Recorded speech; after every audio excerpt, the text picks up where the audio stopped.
I still remember the exact sound of my phone ringing that night, the sharp, frantic trill slicing through the quiet hum of my apartment. I just collapsed onto the couch after a 12-hour shift, the exhaustion of driving Uber blending into the ache of my own regrets. I shouldn't have answered. I should have let it go to voicemail. But I knew, somewhere deep down, who it was. Dad. The voice on the other end was Alex's, my 16-year-old son, but it wasn't just his usual teenage tone. There was fear there, trembling, raw and urgent, like a storm breaking behind fragile walls. I need to see her. No, the hospital won't let me. I froze. My throat went dry. Emma, my granddaughter, fragile as a hummingbird in my memory, was sick. Critically sick. And somehow, my son, my own boy, was being denied the chance to see her.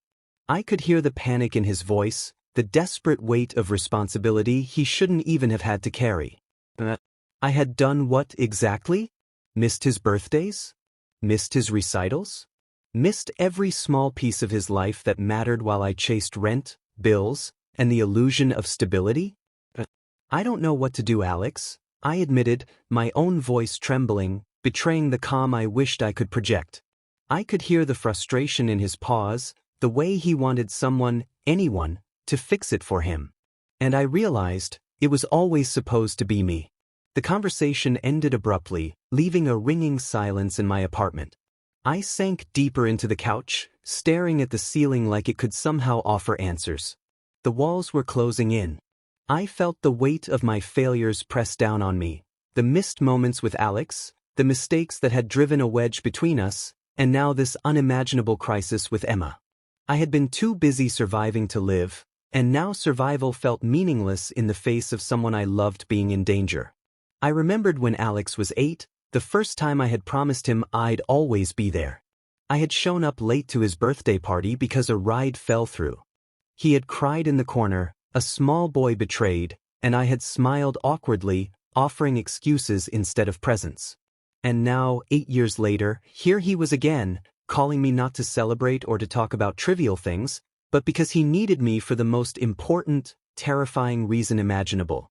The room felt colder suddenly, the shadows longer, as if even the light around me recognized the gravity of the moment.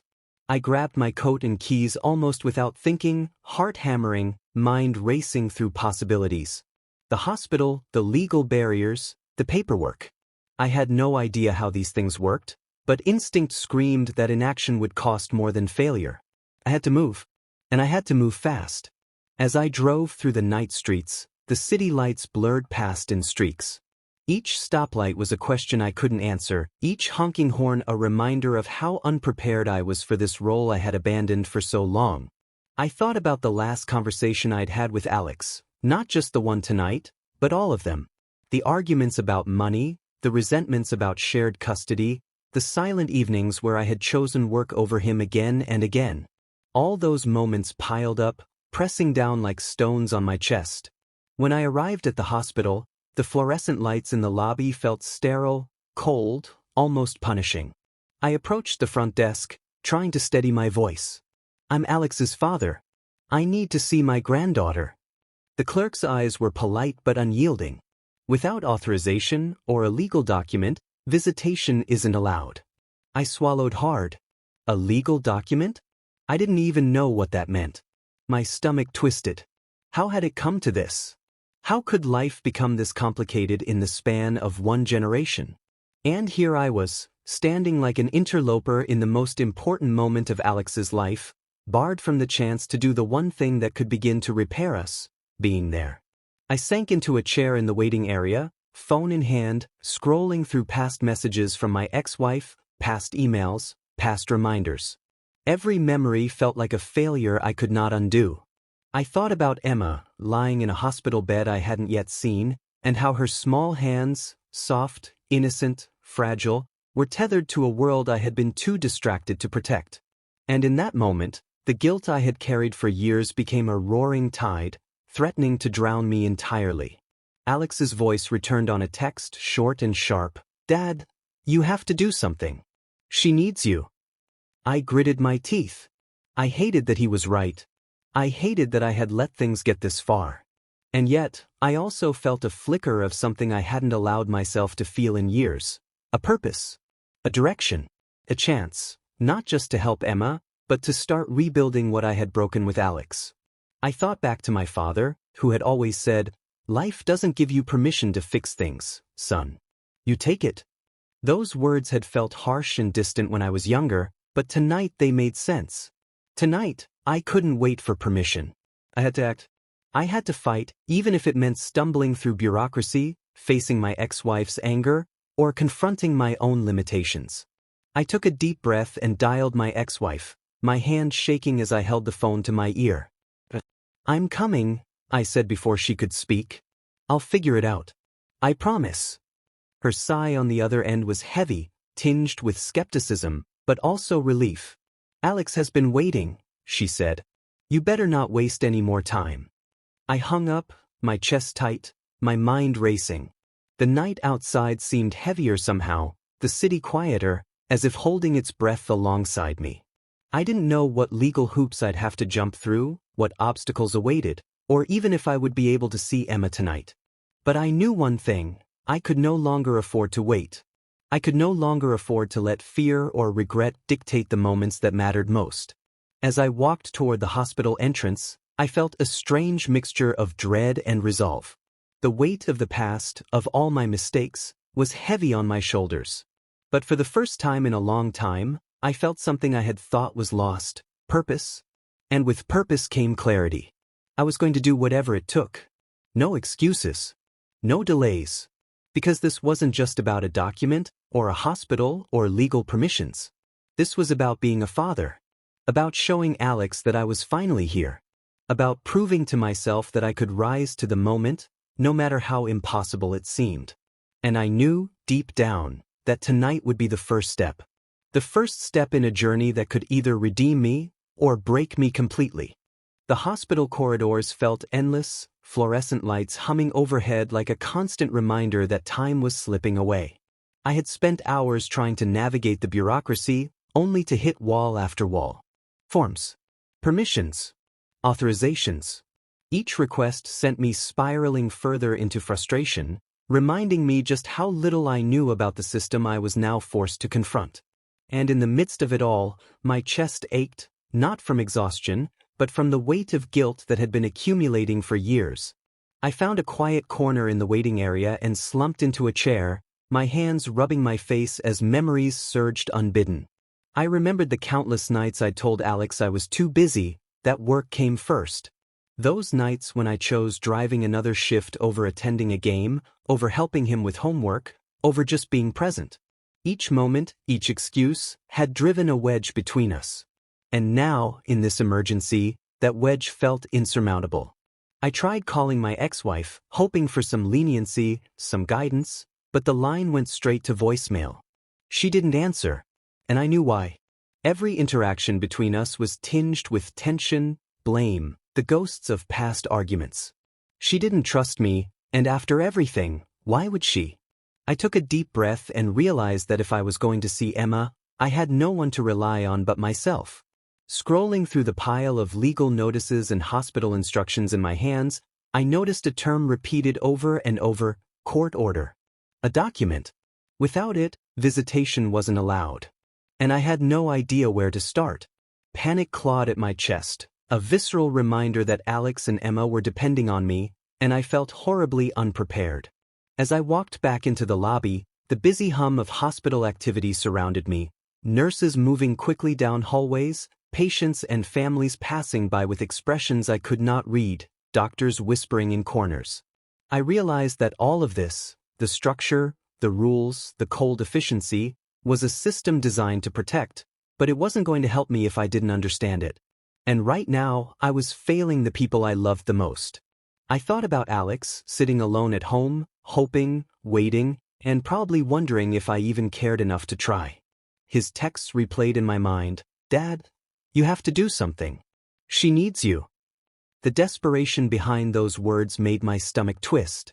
I hated that I had made him wait so long for me to step up, and I hated even more that my previous failures made every step forward feel like a battle uphill. I remembered the last time Alex had truly confided in me, years ago. He had wanted me to coach his soccer team, to show up at his games, to be the father I had promised him I would be. I had said yes with a nod and a half-hearted smile, only to cancel at the last minute. His face had crumpled with disappointment, and I had promised him I'd make it up later. Later had never come. And now, the stakes were infinitely higher. This wasn't a soccer game or a missed homework session. This was his little sister's life. My little granddaughter's life. I returned to the front desk and tried again, my voice steadier, though my hands shook. There has to be something we can do. Is there any way to expedite this? The clerk shook her head. Without a court order, there's nothing I can do. Her tone was sympathetic, but final. The words felt like a hammer against my chest. Nothing I could do, nothing I had immediate access to, would allow me to see Emma tonight. I was powerless. Completely and utterly powerless. I wandered the halls aimlessly, every corner echoing my inadequacies. Each family I passed seemed whole, connected, and mine felt like a fractured shadow of what it could have been. I replayed every choice I had made, every job I had prioritized over my son, every time I had told myself I'd make it up later. And now, late at night in a sterile hospital corridor, I confronted the truth. Later might be too late. I sank back into the waiting room chair, feeling the weight of despair pressing down on me. The fluorescent light above flickered briefly, a reminder that even in this clinical environment, time didn't pause for my mistakes. I pulled out my phone again and stared at the contact list. My ex-wife, Alex, the hospital's legal office. Every call felt like a potential confrontation, and every confrontation felt like a mirror reflecting my failures. And then, almost by instinct, I remembered the old filing cabinet in my apartment. My father's things, left untouched for years. Maybe there was something there. A forgotten document, a letter, a paper that could give me a way forward. It was a long shot, a glimmer in the dark, but it was all I had. I resolved, in that moment, that I would find it. Because if there was even a chance, any chance, I would take it. For Alex. For Emma. For myself. I leaned back, closed my eyes, and let my mind wander through memories of better days, hoping to summon the courage to act. I thought of Alex's small, determined face, his trust in me even when I had broken it. And I thought of Emma, tiny and helpless, depending on adults to fight for her. I felt the familiar knot of anxiety and guilt, but now it was tinged with something else, resolve. I wouldn't let bureaucracy, fear, or my past mistakes dictate this moment. I would find a way. The hospital clock ticked relentlessly, reminding me that time was slipping, that opportunities waited for no one. I got up, pacing the waiting room, rehearsing what I would say, what I would do, how I would fight. I knew the odds were stacked against me, but I also knew that if I didn't act, I would regret it for the rest of my life. Alex deserved better, Emma deserved better, and somehow, I had to rise to the occasion. As the night deepened, I felt the faintest flicker of hope amid the despair. It was fragile, like a candle struggling against the wind, but it was there. And I clung to it, knowing that tomorrow, or maybe even tonight, I would find a way forward. That I would take the steps necessary, no matter how difficult, to be there for my family when it mattered most. Because sometimes, all it takes is one decision to begin the journey of redemption. And I was ready to make that decision, even if it terrified me to my core. I never expected a quiet night of frantic searching to lead me back into the past, but as I returned to my apartment, something compelled me to finally go through my father's old filing cabinet. Years of neglect had left it dusty, filled with papers that smelled faintly of old ink and memories. I hesitated, fingers hovering over the folders, knowing that somewhere in this chaos of forgotten documents might be the key I desperately needed. As I rifled through the folders, I found letters, bills, and court notices, some old, some almost indecipherable. And then, tucked between a stack of legal notices and tax papers, I saw it. A document that seemed to shimmer with possibility even under the dim light of my apartment. My heart raced. Could this really be what I hoped for? Could one piece of paper undo years of mistakes, give me a chance to be there for Alex and Emma? I unfolded the document slowly, my eyes scanning every line. It was an authorization, a legal pre-approval for emergency visitation under certain circumstances. The kind of thing that could bypass standard bureaucratic delays if presented correctly. My hands shook as I held it, feeling a mixture of disbelief and hope. I had found a lifeline. One I didn't even know existed until now. But the more I read, the more questions arose. Why had this been hidden away? Why had no one mentioned it to me before? And more importantly, could I use it without triggering resistance from my ex-wife or the hospital? The stakes were high, the consequences potentially explosive. And yet, I knew that I had to try. I couldn't let fear paralyze me again. I sank into my chair, staring at the document as memories of my father came flooding back. He had always been a man of action, pragmatic and unwavering, insisting that responsibility wasn't given, it was taken. Life doesn't hand you solutions, son, he used to say. You take what's yours and you make it work. I had never fully understood those words until now, when I was staring down the very moment that demanded their truth. The phone vibrated on the table, a reminder of the world waiting outside my apartment walls. It was Alex. His message was short. Dad, any news? I stared at it, the weight of responsibility pressing down on me like a physical force. I knew I couldn't tell him that I had found a document and was still figuring out how to use it. Not yet. He needed action, not hesitation. I took a deep breath and called my ex-wife, steeling myself for the confrontation I knew was coming. When she answered, her voice was wary, tired, skeptical. Did you find a way? She asked, the tension in her tone unmistakable. I think so, I said cautiously, trying to sound confident even though doubt gnawed at me. There's a document. I found something that might allow Alex to see Emma. I just need to handle it properly. There was a pause on the other end. You better not waste time, she said finally. Emma's condition isn't waiting for paperwork. I hung up and stared at the floor, heart pounding. The document was more than paper. It was a symbol, a bridge to redemption, a chance to finally step up. And yet, I realized that using it wouldn't just be about proving my legal right.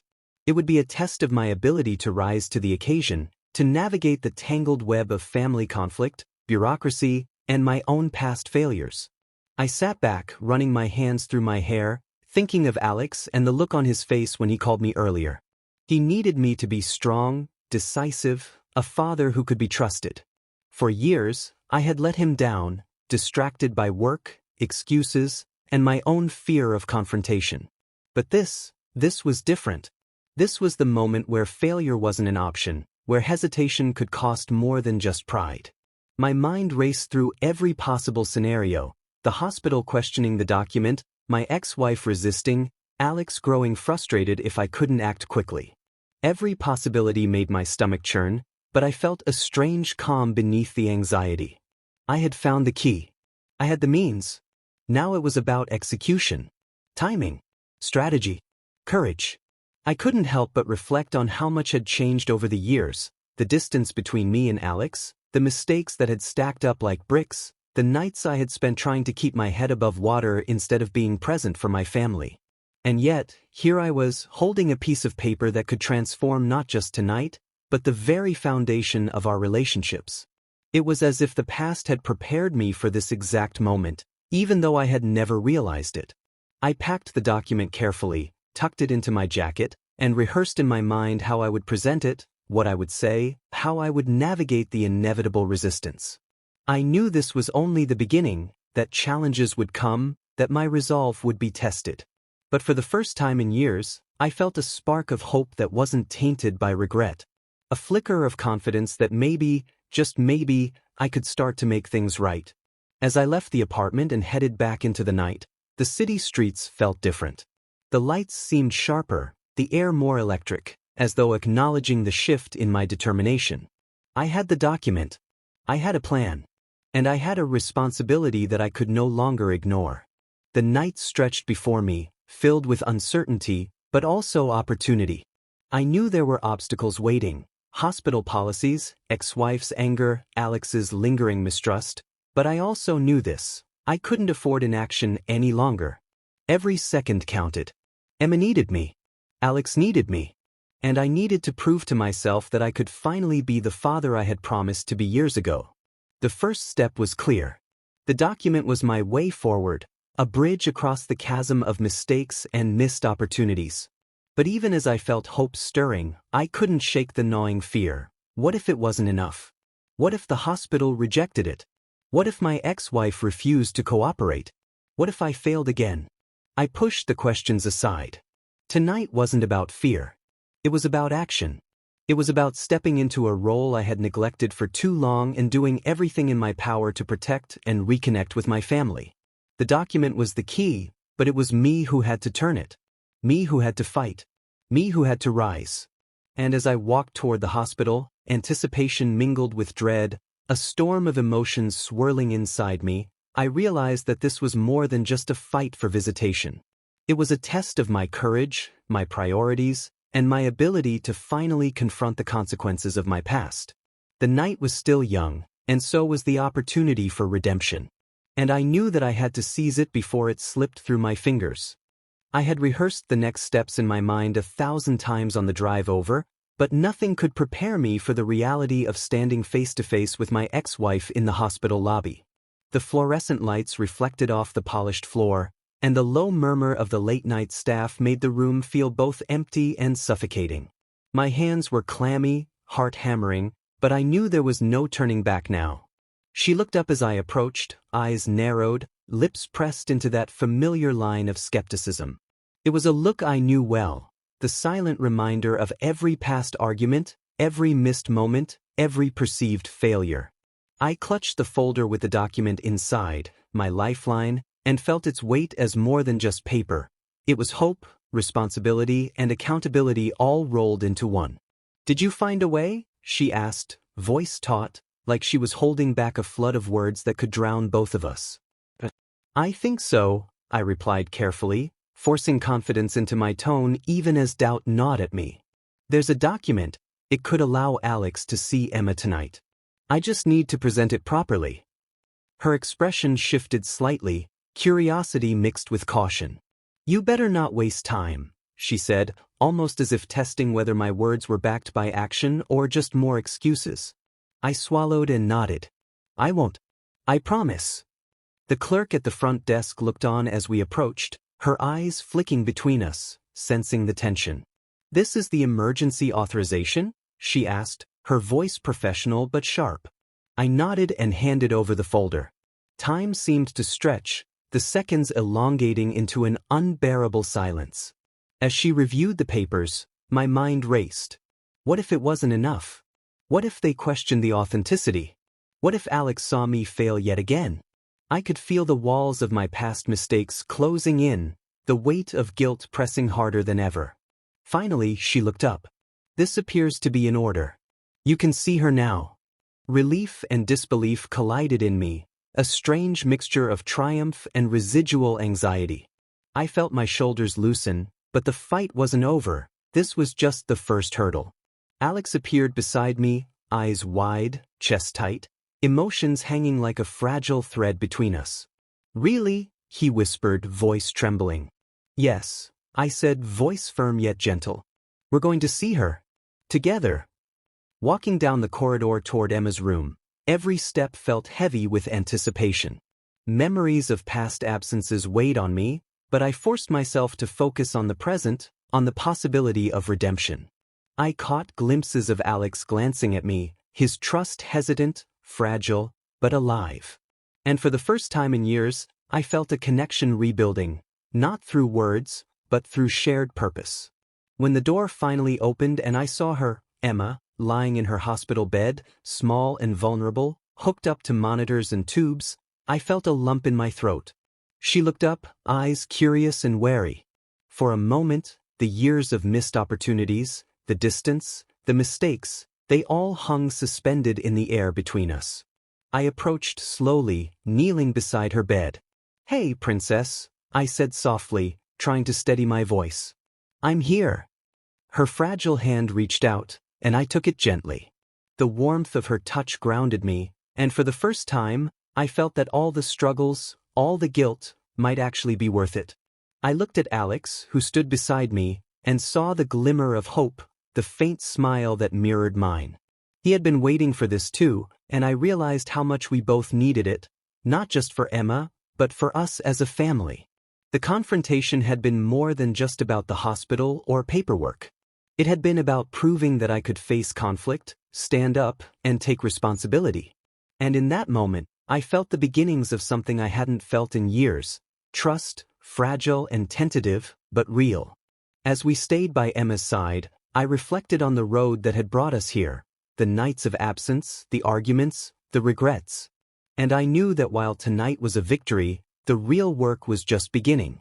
There would be more challenges, more obstacles, but I was ready to face them. For Alex. For Emma. For myself. And as I held Emma's tiny hand, I silently vowed that no document, no barrier, no past mistake would ever keep me away from them again. The confrontation had tested me, shaken me, but it had also reminded me who I needed to be. And I would not falter again. The fluorescent lights of the hospital seemed harsher now, shadows stretching across the polished floors as if to remind me that time wasn't on our side. Emma's room was just ahead, but every step I took felt heavy with anticipation and fear.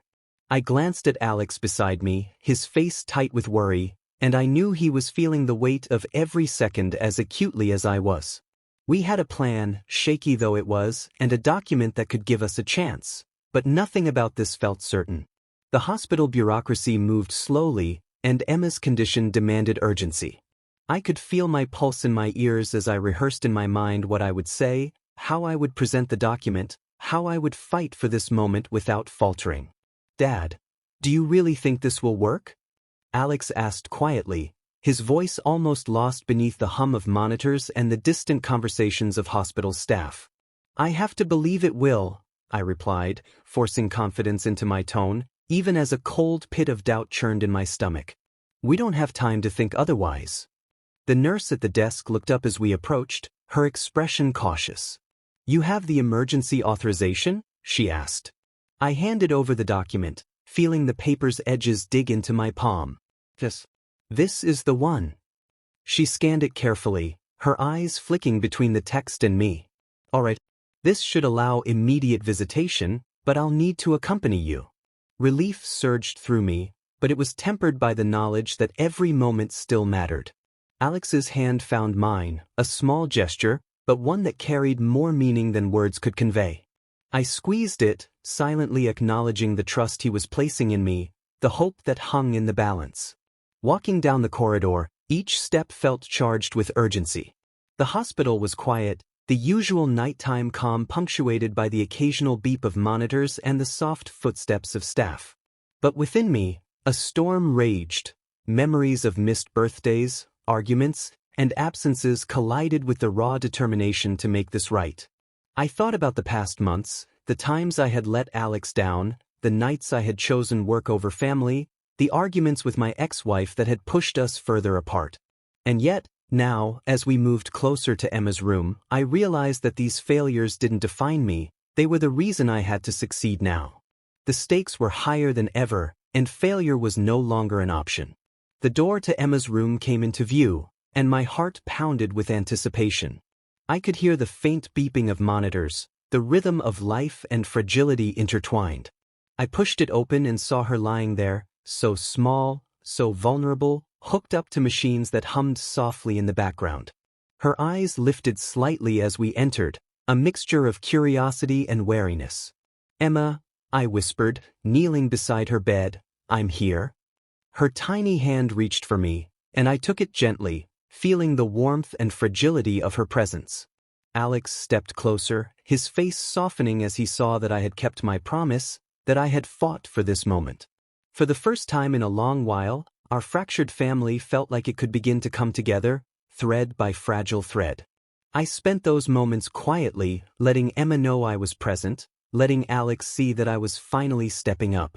The document had opened the door, but it was our emotional connection, our willingness to confront the past and fight for each other, that truly mattered. I reflected on the journey that had brought us here, the frantic calls, the legal hurdles, the long hours of doubt and guilt. And I realized that racing against time wasn't just about the clock on the wall or hospital protocols. It was about recognizing the preciousness of each moment, the urgency of presence, and the power of action when it mattered most. As we left the room, I felt a strange mix of exhaustion and exhilaration. The night had tested us, pushed us to the edge, but it had also reminded us what truly mattered. Alex walked beside me, more at ease now, a subtle trust beginning to rebuild in his gaze. And I knew that while the fight wasn't over, we had taken a crucial step forward together. The hospital corridors stretched ahead, quiet and almost serene, but I knew more challenges awaited. Bureaucracy, lingering mistrust, and the constant reminder of past mistakes would continue to test us. But I also knew that we had momentum, and momentum was powerful. It could carry us through the next hurdle, the next confrontation, the next challenge.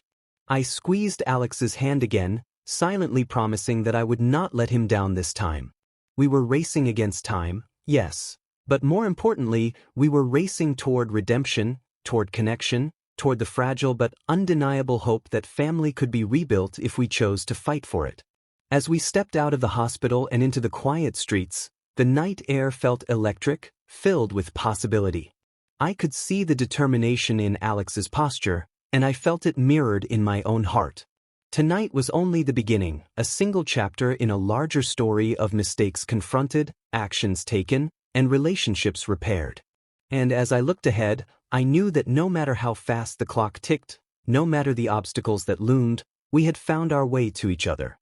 Racing against time had never felt more urgent or more worthwhile. The hours after seeing Emma were a blur of emotions, relief, exhaustion, and an almost suffocating awareness of the responsibility still resting on my shoulders.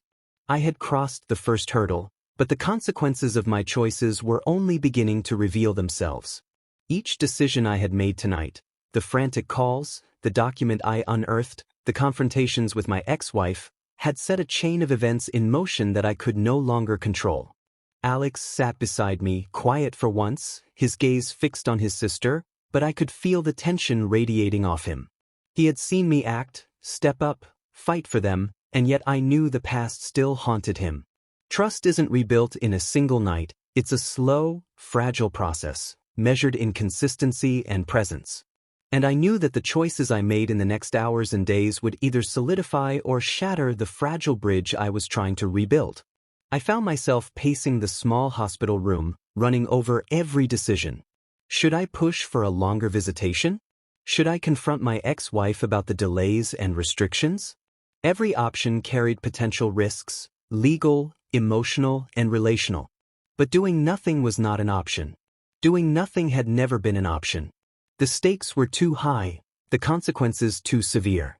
I remembered my father's words again. Son, life doesn't give you permission to act. You take responsibility, you make the move, and you deal with the fallout. I had scoffed at those words in my youth, but tonight they felt prophetic. The fallout was coming, whether I liked it or not, and I had to be ready to face it head-on. A nurse approached, clipboard in hand. Mr. Carter, the attending physician wants to discuss Emma's care and visitation schedule. Her tone was professional, but there was a subtle undercurrent of urgency. I nodded, signaling that I was ready. This was the next step, the point where my actions would collide with reality. And I had to handle it carefully, decisively. The meeting was tense. My ex-wife, the hospital staff, and I sat around a small table, the document I had fought so hard to find lying between us. Every sentence of discussion felt like a potential landmine. One wrong word, one hesitation, and everything could unravel. I could see Alex watching me, his trust and hope tethered to how I handled this moment. I understand your concerns, I began, voice steady but firm, but this document grants me temporary authorization to visit Emma and be involved in her care during this critical period. We need to focus on her well-being. My ex-wife's eyes narrowed, skepticism and lingering resentment mingling with concern. And you expect me to just trust that you'll be responsible? After everything? I met her gaze, feeling the weight of truth pressing down on me. I know I've made mistakes. I've missed moments that mattered. But tonight isn't about the past. It's about Emma. And I am committed to being here, fully, for her, and for Alex. There was a long pause, tension thick enough to choke on. Then, finally, the physician spoke, acknowledging the validity of the document and setting a schedule for supervised visitation. It wasn't perfect, but it was a start. A foothold. A tangible step toward being present, toward repairing the fractured bonds that had defined our family for years. I felt a wave of relief, tempered by the awareness that every action had consequences. This wasn't the end, it was the beginning of a new set of challenges. Alex still needed reassurance, Emma needed care, and I needed to prove through consistent effort that I could be trusted. The choices I had made tonight had opened the door, but it was my responsibility to walk through it every single day. Later, as I sat beside Alex and Emma, watching them in quiet, fragile moments of connection, I reflected on the magnitude of this chapter. The confrontation, the document, the fight to see Emma. All of it had tested me in ways I hadn't anticipated. And the consequences, both immediate and long-term, would continue to shape our family, our trust, and my own identity as a father. I realized that every choice carries weight, every decision has ripple effects, and every moment of courage can redefine a relationship. Tonight had reminded me that taking action, even when terrified and uncertain, was the only way to create meaningful change. The consequences were real, unavoidable, but they could be navigated with intention, honesty, and commitment. As the night drew on, I held my daughter's tiny hand in mine, glanced at Alex, and allowed myself a quiet, tentative sense of hope. We had crossed a critical threshold, but the journey was far from over. Choices and consequences would continue to challenge us, but for the first time in years, I felt ready to face them, not with fear or regret, but with determination and love. And in that quiet hospital room, amidst the beeping monitors and soft breaths of my children, I knew that this night, this series of choices, would mark the beginning of a new chapter for our family, one where accountability, presence, and courage could finally reshape the bonds that had been fractured for far too long. The days following Emma's visitation were a delicate balance of cautious hope and relentless reality. I could feel the subtle shifts in our family dynamics, Alex's trust in me beginning to tentatively rebuild, Emma responding to my presence with small, fragile smiles, and even my ex-wife observing my efforts with a reluctant acknowledgement. But beneath the surface, tension simmered, reminding me that nothing had truly resolved overnight. One afternoon, as I sat in the hospital room with Emma, holding her tiny hand and watching the monitors tick steadily, Alex sat beside me, eyes thoughtful. He spoke quietly, almost as if voicing a fear he had carried for too long. "Dad, what happens if this all falls apart again? If you disappear like before?" I took a deep breath, feeling the weight of his words settle deep in my chest. They were a mirror of my own lingering doubts, the fears that had haunted me since the first moment I realized how much I had neglected him and our family. "Alex," I said gently, "I can't erase the past, and I can't promise perfection. But I can promise you this, I won't give up. Not on Emma, not on you, not on us." He looked at me, searching, skeptical, but I could see a flicker of relief in his gaze. It was a small moment, but it mattered more than any grand gesture.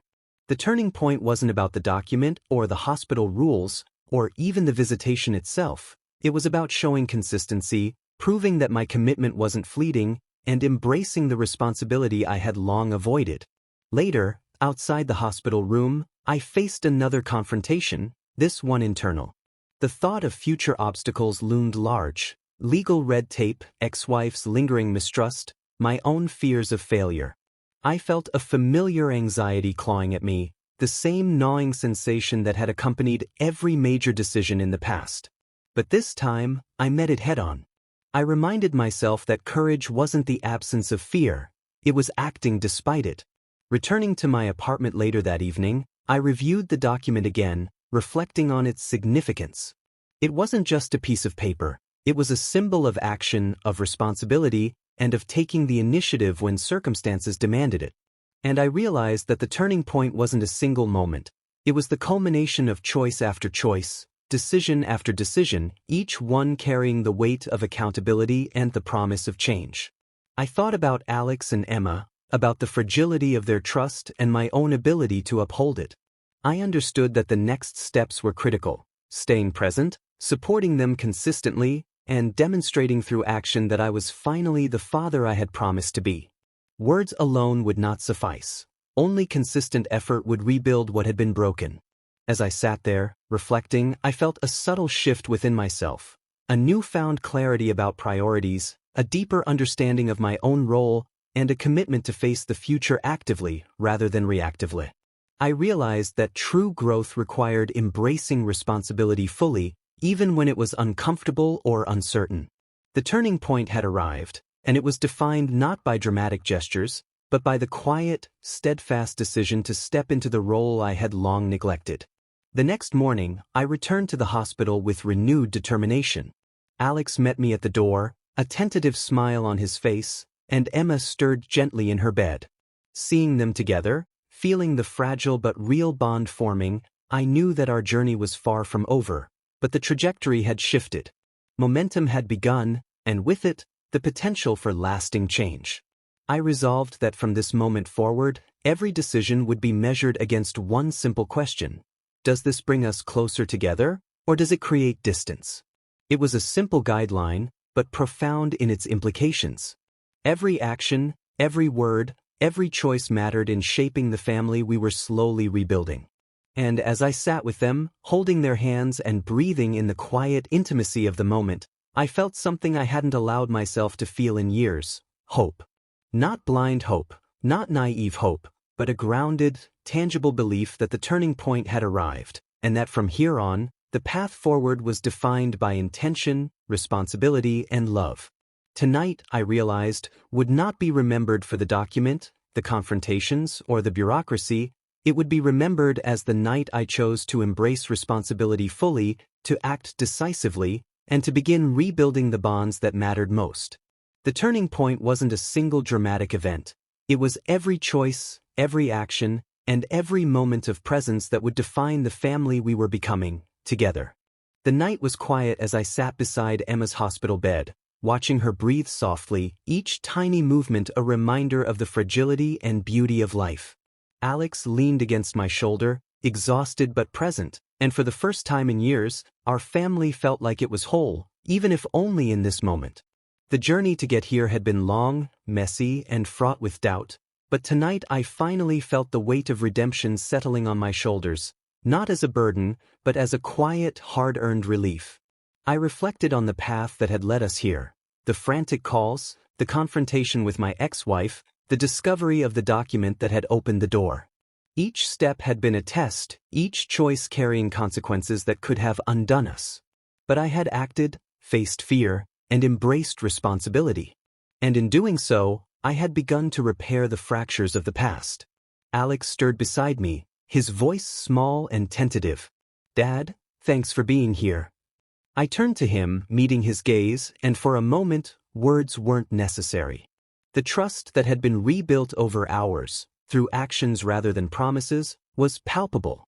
"I'm here, Alex. I'm not going anywhere." The hospital staff had begun to recognize the change in us too. Nurses and doctors glanced at our small family unit with subtle acknowledgement, understanding that this wasn't just a routine visitation, it was a reclaiming of presence, of responsibility, and of love. The document had been a key, yes, but it was our commitment that had truly unlocked the door. I thought back on the months of absence, the mistakes I had made, the moments of regret that had once seemed insurmountable. And I realized that redemption wasn't about erasing the past, it was about choosing every day to act differently, to show up, and to honor the people you love. That was the lesson I would carry forward, long after the hospital lights dimmed and Emma was well again. As the night deepened, I held Emma's tiny hand, feeling the steady pulse beneath my fingers. Each breath she took was a reminder of the stakes, of the fragility of life, and of the preciousness of the moments I had once taken for granted. I whispered quietly, almost to myself, a promise that would guide me in the years to come, to never allow fear, pride, or past mistakes to dictate my presence in my family's life again. Alex, now a little more relaxed, rested his head against my shoulder. I could feel the subtle shift in his trust, the recognition that I was fully engaged, fully present, and fully committed. It was more than a reconciliation, it was a transformation of our relationship, a rebuilding of the bridge that had been damaged for too long. Outside the hospital, the world continued in its relentless rhythm, but inside that small room, time felt suspended. I realized that redemption wasn't a single dramatic act. It was every small, intentional moment that affirmed love, responsibility, and presence. Every choice I made from this point forward would be an opportunity to prove that I had learned, grown, and could sustain the change I had fought so hard to achieve. I looked at Alex and Emma, at the fragile, beautiful bond we were nurturing, and felt a profound sense of clarity. The confrontation, the legal hurdles, the fear and doubt, they had all led to this point. And in facing them head-on, I had discovered not just a path to being a better father and grandfather, but a deeper understanding of myself, my priorities, and the power of action over regret. The night waned, and as Emma drifted into a peaceful sleep, I sat in quiet reflection. Our journey was far from over. Challenges would come, trust would need to be continually earned, and life would test us again. But tonight, we had reclaimed something invaluable: connection, presence, and hope. I whispered to Alex, "We did it. Together." He smiled faintly, the weight of fear and doubt eased by the small but meaningful victories we had achieved. "Together," he echoed. And in that shared acknowledgement, I felt a deep, unshakable sense of redemption. The document had started the process, but it was our choices, our actions, and our commitment that had completed it. For the first time in years, I felt the quiet certainty that I was exactly where I needed to be: present, responsible, and fully engaged in the lives of the people who mattered most. As dawn approached and the first light crept through the hospital windows, I knew this was not an ending, but a foundation. A foundation built on responsibility, courage, and love. A foundation that would support the family we were becoming, stronger and more resilient than before. Redemption had arrived, not as a dramatic event, but as the cumulative effect of every conscious, loving choice we had made, and every choice we would continue to make together.